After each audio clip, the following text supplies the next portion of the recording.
Supporters of Malaysian politician Anwar Ibrahimu, who has been vying to become Prime Minister Mahathir Mohamad's successor, gathered outside the National Palace. The country's ruling alliance collapsed shortly after the resignation of Mahathir Mohamad yesterday.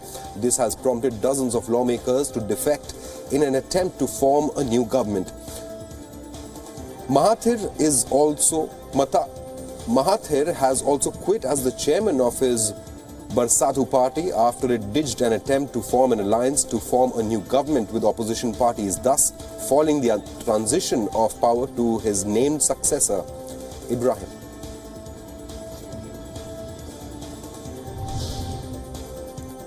Six judges of the Supreme Court of India are currently fighting swine flu, leading to a number of benches not functioning or judges working in courtrooms wearing masks. Hearings in cases like the Sabrimala reference have been affected. Justice D.Y. Chandrachud made a disclosure to this effect in his courtroom. In his comments, Chandrachud suggested that lawyers and president of the bar should take preventive measures to avoid succumbing to the contagious respiratory disease.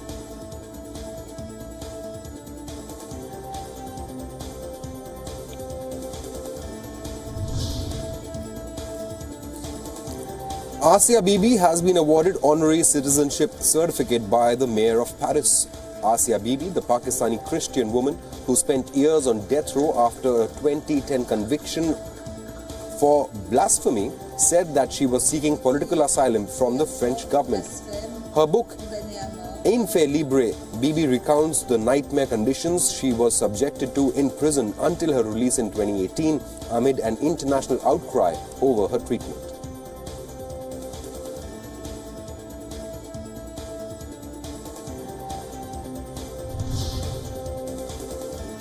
Israeli President Reuven Rivlin met Australian Prime Minister during his visit to Canberra. An extradition request for a former school principal accused of abusing Australian schoolgirls has cast a shadow over the Israeli leader's visit. According to reports, both the leaders discussed their strong commitment to seeing justice in the case.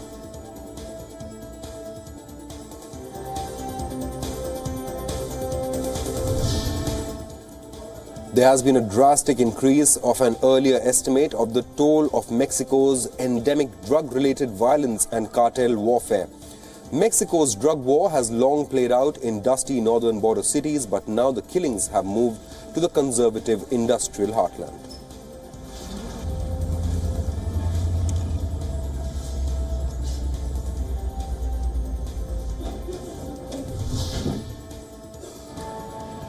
In the Philippines, Asia's largest Roman Catholic nation, priests have changed the way they mark people ash in the wake of coronavirus outbreak.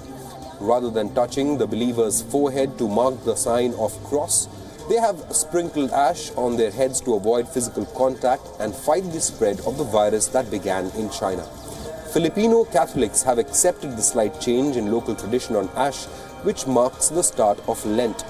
The alterations came after new guidance by the Bishops' Conference of the Philippines, which has recommended the changes in an effort to safeguard worshippers.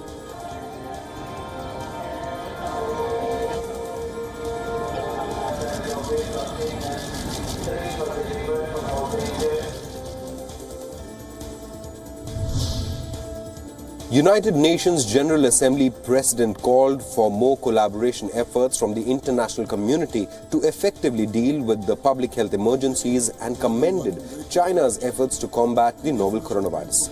At a briefing of the 43rd session of the Human Rights Council in Geneva, Switzerland, the President affirmed the World Health Organization's assessment of China's efforts to combat the epidemic and voiced the importance of more international collaborative efforts.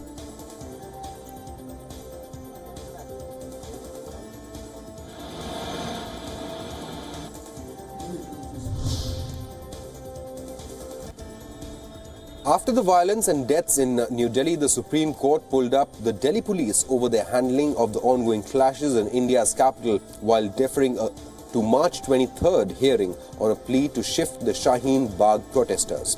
Justice K.M. Joseph, while hearing the petition, lamented the lack of professionalism in the police force, saying it was a malaise across the country that police waited for orders before acting on. Dozens of people have been killed so far, and scores of others have been injured in clashes that rocked the capital over the last 3 days between groups opposing and supporting the newly amended Citizenship Act.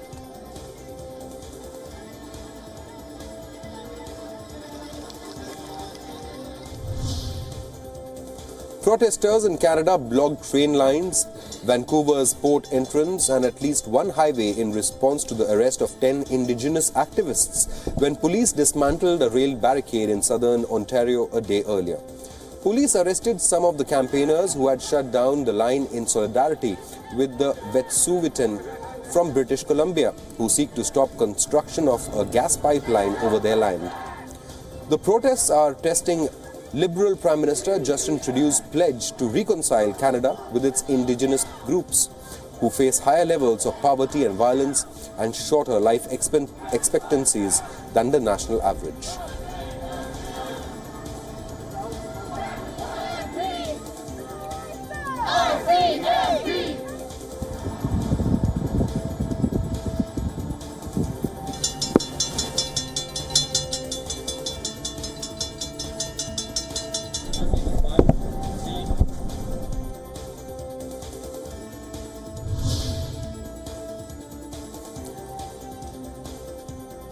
Some of more than 80 women who have accused Harvey Weinstein of sexual misconduct are looking to the disgraced producer's trial in Los Angeles to build on what they called a seismic shift in attitudes signaled by his conviction in New York. A day after a New York jury found 67-year-old Weinstein guilty of rape and sexual assault. In a watershed moment for the Me Too movement, a dozen women held an emotional news conference in Los Angeles. Weinstein, who plans to appeal his New York conviction, was led away in handcuffs prior to sentencing on March 11th, when he faces up to 29 years in prison.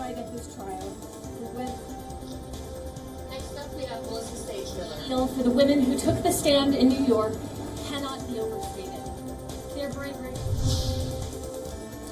Mexico's mighty Popocatepetl volcano erupted with a dramatic show of lava and ash column rising into the night sky. According to reports, the explosion occurred. A massive column of gas and rocks was above the volcano's crater. Popocatepetl is the second highest mountain in Mexico and the fifth highest in North America. El Popo, as it is affectionately known locally, is one of Mexico's most active volcanoes.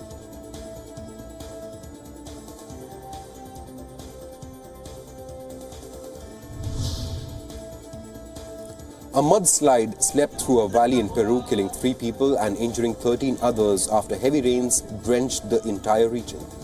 Video images show the mudslide crashing through vegetation and covering up buildings. At one point, a man seated atop his vehicle is seen being covered by the brown sludge that sweeps away everything in its path. The mudslide took place in the district of Santa Teresa near Cusco, covering up one of the main highways to a tourist attraction.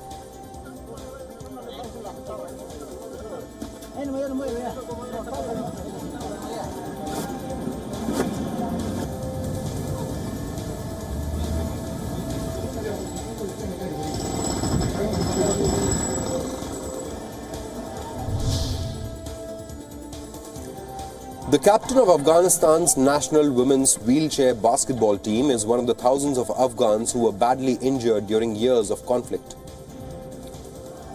Captain of the team says she hopes for peace so that her team can continue competing in international games, but fears a return to power by the Taliban could quash her dreams.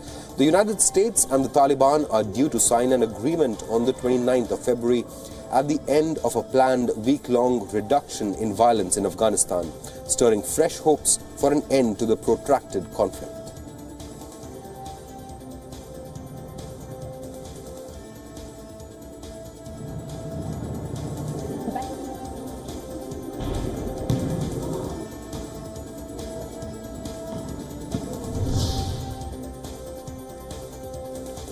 Some of the most personal and intimate items that once belonged to famed US artist Georgia O'Keeffe will soon hit the auction block in New York City. An old address book with an address for Frida Kahlo, an old box filled with recipe cards, clothing, manuscripts and of course paintings offer a view of O'Keeffe's private life. All the items in the sale come from the collection of Juan Hamilton, an abstract sculptor and long-time confidant of Georgia O'Keeffe in her later years.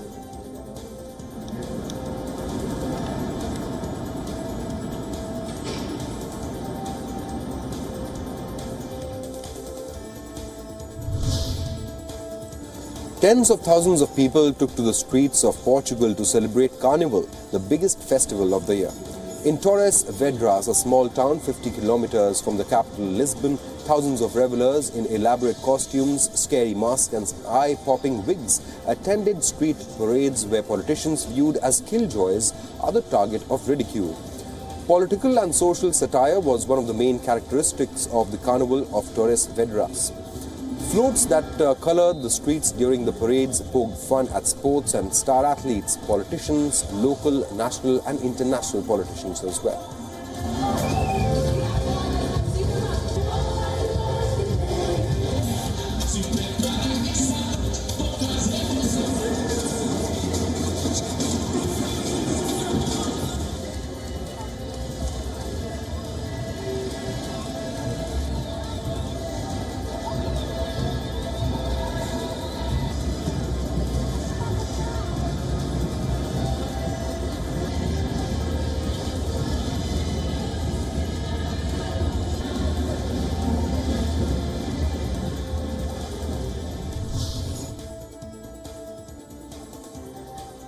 With the mix of humor and irony, thousands of members of Sao Clemente Samba School took part in the second and final day of Rio de Janeiro's Carnival Parade with some strong criticism of far-right Brazilian President Jair Bolsonaro.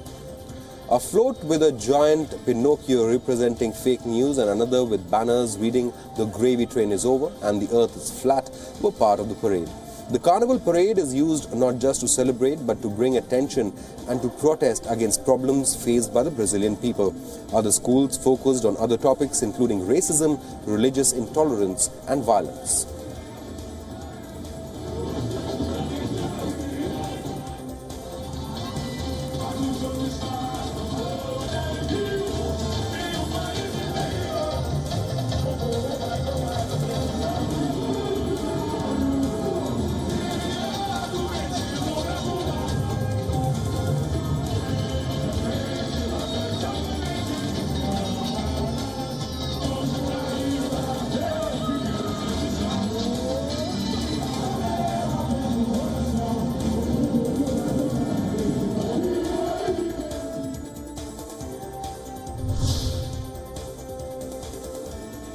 Thousands of people thronged the streets of New Orleans, reaching for beads, streaming to the music of marching bands and celebrating the end of a carnival season tinged by tragedy after 2 bystanders were killed by floats this year.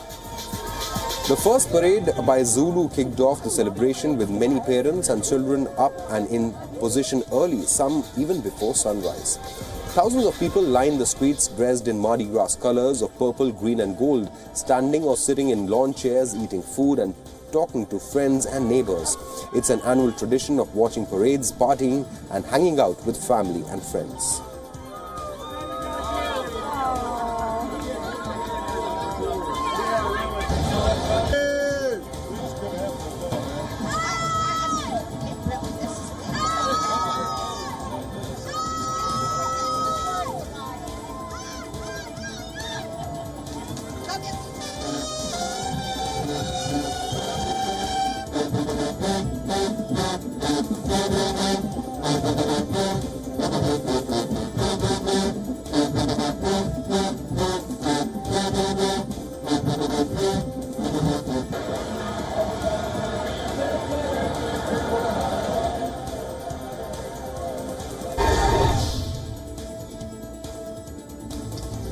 Christian Dior turned back the clock for its latest runway show in Paris on as designer Maria Grazia Chiuri dipped into her childhood and teenage memories in Italy with 1970s inspired looks.